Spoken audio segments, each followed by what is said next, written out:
So this is my new mystery leak. And by the smell of it, it's fuel, which is really bizarre because judging by where the car was sitting, that's pretty much at the back of the engine. Let's investigate.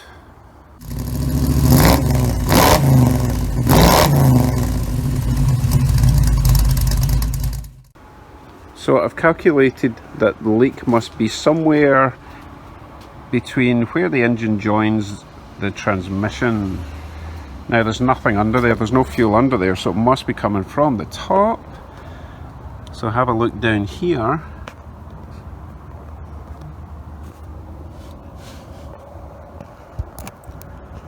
If you can. Right, do you see that dark line on the left hand side? That's fuel, so it's coming from up here, which means it must be coming from there, which means it's coming from the carburetor. Let's have a look at the other side.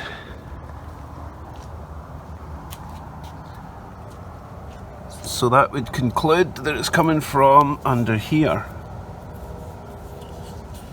I've already wiped this, so I know that it's coming from here.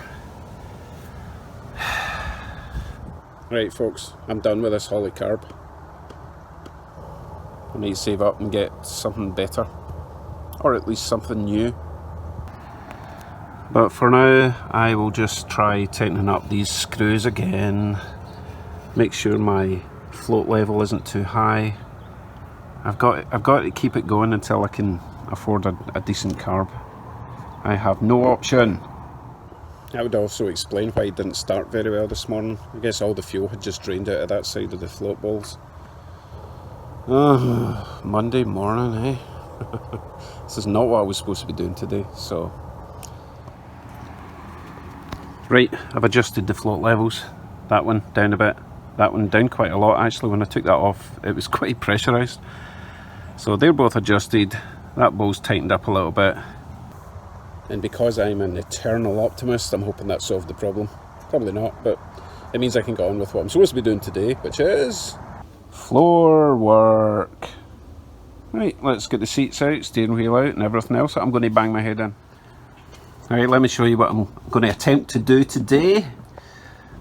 Wow, so much work, but I just want the basics for now. Right, I need to fill that hole that I cut out thinking that that's where the handbrake cable would go. So I'll just put a plate over that. I need to take all these bolts out the handbrake brackets because they're only in with the threaded inserts, not strong enough to, you know, take the pressure of the handbrake coming up. So I'll just drill out those threaded inserts. They're just aluminum anyway, and then that'll be nuts and bolts with little plates on the underside. Clean it all up. I've got lots of holes. Well, when I say holes, they're obviously intentional holes, but I don't need them. So I'm just going to weld little plates all around these random holes just to try and stop the moisture coming in and a bit less road noise. Wiring wise, I'm going to tuck that out the way for now, but all that wiring will be coming down in a big plastic conduit just to try and tidy it up and protect it a little bit, and then vacuum it all. Don't tell my wife, but I'll be using the house vac. And then I'm just going to stone guard it all for now. I'm going to keep this structure in the back. It's not the prettiest, but it'll do for now. It keeps the shell a bit more rigid, and I'll just get a bit of plywood across the back. Probably won't do that today, but I do at least want paint on this by the end of the day. Also, while I'm in here, I'll take you around the other side. While I'm in here, I just need to adjust the gas pedal. It's just sitting at that sort of angle. I want it down a bit more level with the brake pedal angle. It just makes it a bit easier, because at the moment all the pressure of my foot is on there and I'd like it more flat. These little things make a big difference when you're driving it for a while. And if I've got time today, I'll try and do something with this. I mentioned in previous videos that the actual proper drop, 2.5 inch drop or 2 inch, whatever it is like hundreds of dollars. It's ridiculous. So I need to make something. I mean, that's strong enough. I just don't like it, you know. It's not very pretty. If I can make it look prettier, then fair enough. Right, let's get started. Except for one thing. I need to go and get gas. Back in a bit. Right, I have my gas refilled. I went back to the wee tiny one. Still like $90 with tax. Ridiculous. Anyway, it's actually easier to lug about. Less worried about it falling over and blowing the garage up. Right, so let's see what we're doing now. So let us remove the battery.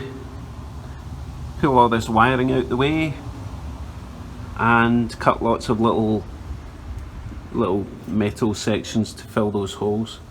I'm not going to be all smart and make them round. I'll just make little square plates and weld over them. Nothing mega, just a couple of tacks on each edge of the metal. Okay, let's do that.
So it was all going great.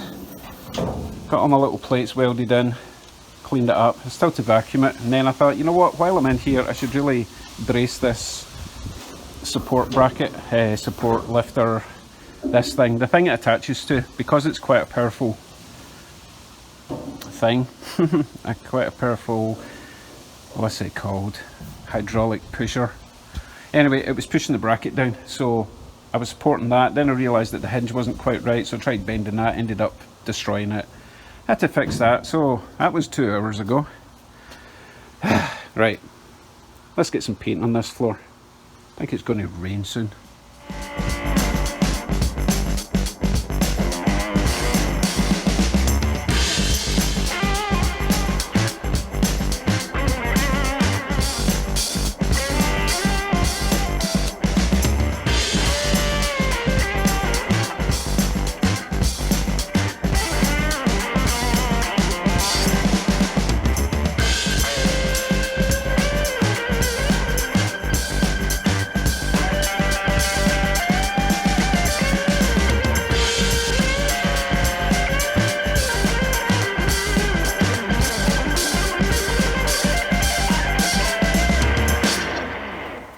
Right, it's all painted with black goo.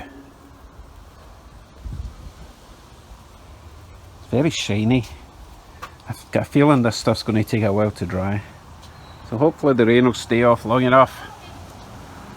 Looks alright at the moment. So I can't really proceed with anything until that's dry, which is unfortunate, but it had to be done. In other news, my leak appears to be gone for now, so hopefully that's it. But you know, I'm never going to be happy now with this Holly carb, so I'll be saving up for an Edelbrock or whatever else you guys recommend. Oh well, I guess that's me for today. Okay, so tomorrow I want to get all the electrics from the back, like the back lights, the gas tank sender wire. I'm sure there's something else at the back. Anyway, I want them all run through to the front, and then I can get the seats bolted in. So that's tomorrow's mission, is to get at least the back end wired up to the front. It's hard to do in reverse. And then get the seats bolted in, and then it's all fun after that. Anyway, thanks for tuning in everyone, and I'll see you tomorrow night. Bye bye.